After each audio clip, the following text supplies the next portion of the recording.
درود و مهر به تو دوست داشتنی. امیدوارم هر کجای دنیا، هر ساعت از شبانه روز که هستی، حالی خوب و لبی خندون و دلی شاد داشته باشی و آرامش سهم بزرگی توی زندگیت باشه. کامنت ها رو میخونم، با جون و دلم لمسش میکنم و این حس خوبی به من میده، اینکه اینجا با همدیگه همسفریم و بابت این موضوع خدا رو شکر میکنم. من چند ثانیه سکوت میکنم تا تو فرصت داشته باشی که تمرکز کنی. یه چند ثانیه‌ای سکوت میکنم تا بتونی ذهنتو خالی کنی از هیاهو و شلوغی های روزمره.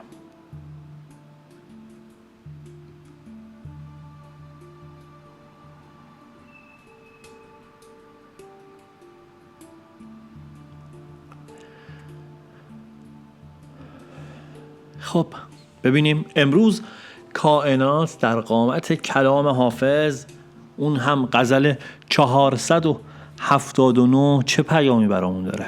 چجوری میخواد ما رو آگاه کنه؟ صبح هست و ژاله میچکد از ابر بهمنی، برگ صبوح ساز و بده جام یک منی. در بحر مایی و منی افتاده ام بیار، می تا خلاص بخشدم از مایی و منی. خون پیاله خور که حلال از خون او، در کار یار باش که کاریست کردنی. ساقی به دست باش که غم در کمین ماست، مطرب نگاه دار همین ره که میزنی. می ده که سر به گوش من آورد چنگ و گفت، خوش بگذران و بشنو از این پیر منحنی. ساقی به بی‌نیازی رندان که می بده، تا بشنوی ز صوت مغنی هو الغنی. بریم اول یه نگاهی به تاریخچه این غزل بندازیم. غزل 479، چیزی که مسلمه تو فصل زمستون و در سپید دم که بارون میبارید سروده شده. مسلماً حافظ یک حال و هوایی رو داشته اون لحظه تجربه میکرده. صبح زمستون، هوای کمی مه‌آلود، این شعر رو سروده. توی بیت اول میگه صبح است و ژاله میچکد از ابر بهمنی، برگ صبوح ساز و بده جام یک منی. صبح شده، هوا تازه و خنکه، قطره های بارون یا همون شبنم مثل اشک از آسمون داره میچکه. یه حس خوب و آرامش صبحگاهی رو داره تجربه میکنه و یه انرژی طبیعی اومده سراغش و حافظ میگه تو هم این حس رو تصور کن، این حال و هوا رو توی ذهنت تجسم کن و میگه که الان بهترین موقع است که خودتو آماده کنی، فکرای منفی رو بذاری کنار. منظور تویی که الان داری میشنویه. میگه اون صحنه رو تصور کن، اون فضا رو توی ذهن تصویر سازی کن و به واسطه شکوه و جلال اون لحظه فکرای منفی رو یه چند دقیقه بذار کنار و با آرامش یه لبخند بزن تا بریم ببینیم ماجرا از چه قراره. در بحر مایی و منی افتاده ام بیار، می تا خلاص بخشدم از مایی و منی. میگه انقدر تو فکر خودم بودم تا قبل از این حال و احوال، انقدر غرور و نگرانی و منم ذهنم رو درگیر کرده بود که دیگه کلافه شده بودم. الان که یه کمی آسوده خاطر هستم متوجهش دارم میشم. میگه حس میکنم این خودش یک دریای بزرگه، این کلافگی، این هیاهو، این شلوغی ها که من توش غرقم و نمیتونم خیلی راحت نفس بکشم. رو میکنه به ساقی و میگه که یک جام بده، یه حال خوب، یه چیزی برای رهایی از این خودخواهی ها، از این منم ها. منظور اینه که خیلی از مواقع خود ما هم توی زندگیمون متوجه میشیم که الکی داریم فکر و خیال میکنیم، الکی داریم دست و پا میزنیم. خون پیاله خور که حلال است خون او، در کار یار باش که کاریست کردنی. میگه نوبت عمله. جامو خالی کن، یعنی اون شرابی که داخل جام هست و سر بکش. میگه این تنها خونه، تشبیه داره میکنه اون شرابو به خون. میگه این تنها خونیه که خوردنش حلاله و ایرادی نداره. و میریم جلوتر میگیم این چه تعبیر دیگه میتونیم داشته باشیم. میگه حواست به عشق و رابطه باشه، چون کاریه که باید انجامش بدی و ارزششو داره. به جای فکرهای بی خود و غر زدن، انرژی و توجه تو بذار روی چیزهایی که واقعا مهمن، مثل عشق، دوستی، لحظه های خوبی که با دیگران معاشرت میکنی. میگه خیلی ساده است، میگه اینطوری میتونی زندگی رو درست بچشی و لذتشو ببری.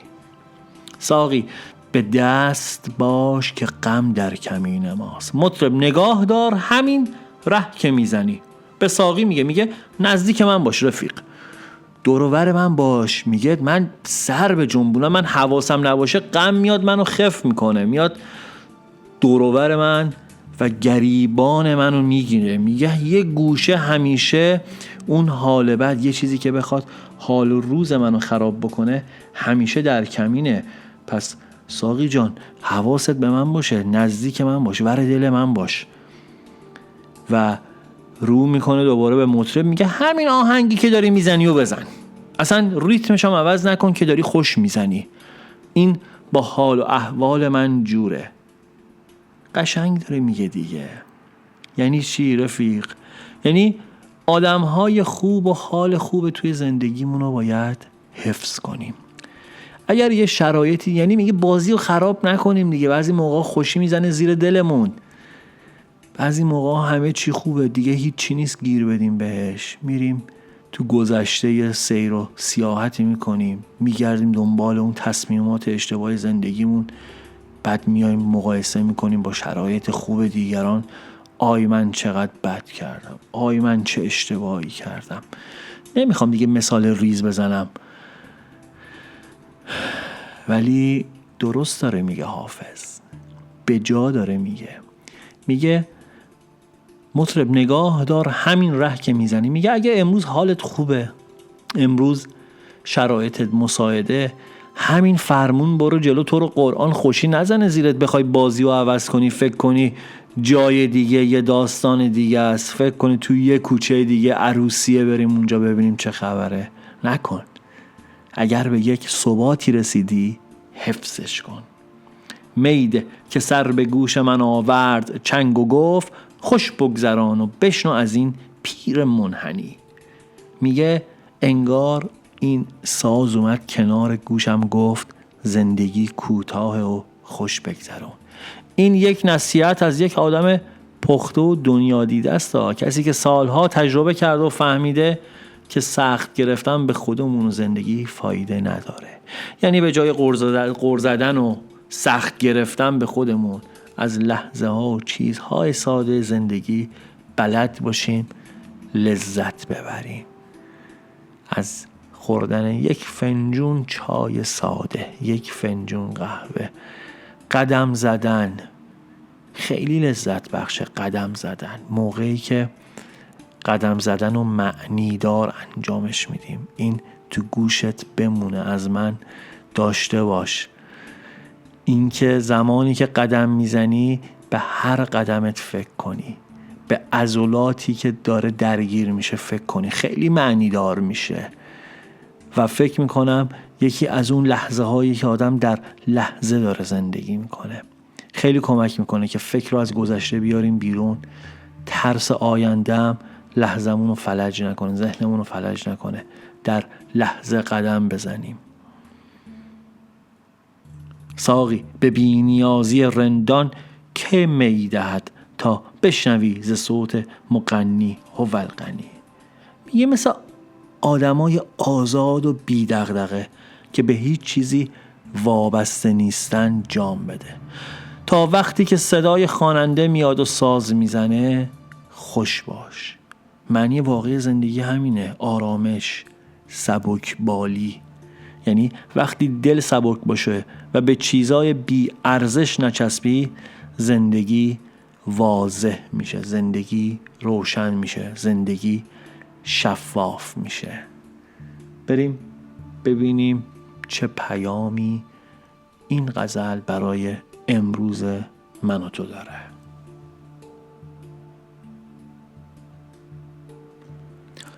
خب ببین نازنین، پیام امروز یه جورایی داره به من و تو میگه که زندگی کوتاه و پر از فکرای اضافه و دغدغه های بی خود.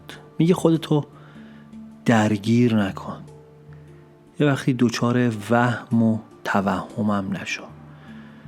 نگرانی های ذهنی همیشه هست. الان بهترین کار اینه که سبک بال باشی و یه کمی آرامش پیدا کنی و انرژی تو بذاری برای چیزایی که واقعا مهمن، مثل عشق، مثل دوستای خوب و لحظه های قشنگ.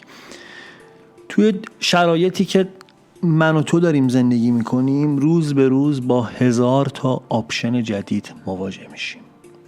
توی سوشال مدیا تبلیغات میبینیم، پیشنهادهای کاری، حتی ارتباطات فانتزی جدید، حتی خیلی از مسیرهای شغلی و خیلی از مسائل. بعضی موقع من و تو حتی با نگفتن مشکل داریم، حتی به ذهنمون هم نمیتونیم بگیم نه. این میشه که وارد یک سری مکالمات ذهنی میشیم با خودمون، وارد یک سری دغدغه‌های فکری میشیم و بلد نیستیم اون لحظه به آرامش خودمون بپردازیم. پیام میخواد بگه که راهکاری نداره به من و تو ارائه بده، فقط میخواد من و تو رو آگاه کنه. میگه یکم حواست باشه، یکم این کوک زندگی تو سازشو دست بگیر، یکمی خودت هوشیارتر و آگاهتر باش نسبت به ریتم زندگی. پیام میگه که غم و سختی همیشه یه گوشه ذهن ما کمین کرده. بعضی موقع دیدی همه چی خوبه، بعد یه چیزی از درون میگه ای بابا الان یه اتفاقی میاد، الان یه مشکل مالی پیش میاد، الان یه چیزی میشه و تو دیگه نمیتونی از این لذت ببری. میگه این موضوع اینجوریه که فکر من و تو غم و غصه رو تولید میکنه. یاد بگیر که هر وقت اومد سراغت بپذیریش و بعد از چند ثانیه بگی این همون منی هستم که اجازه دادم این بیاد. یاد بگیر، تمرین کنی، بذاریش کنار. آدمایی که حال دلتو خوب میکنن و توی مسیر زندگی هستن دو دستی بچسبیم، باهاشون ارتباطمون رو حفظ کنیم. زندگی کوتاه، خوبه که حال دلمون رو خوب نگه داریم.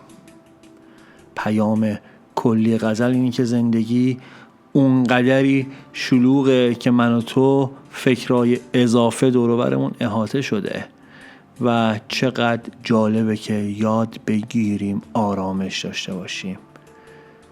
بذار کمی دلت سبکتر باشه، دل خودتو از غرور و خودخواهی آزاد کن، اجازه بده که شادی و آرامش جاشو بگیره.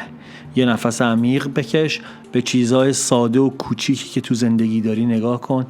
یه لبخند، یه دوست صمیمی، یه آهنگ خوب، یا حتی همون قطره‌های بارونی که حافظ اول پیام امروز گفت. زندگی کوتاه، سخت نگیر، خودتو گرفتار مسائل بی ارزش نکن. این بود پیام امروز. امیدوارم که حرفای حافظ کمی دلمون رو سبکتر کرده باشه و یادمون باشه که گفت زندگی کوتاهه و خیلی از چیزها ارزشش رو نداره. پوینده باشی و پایدار.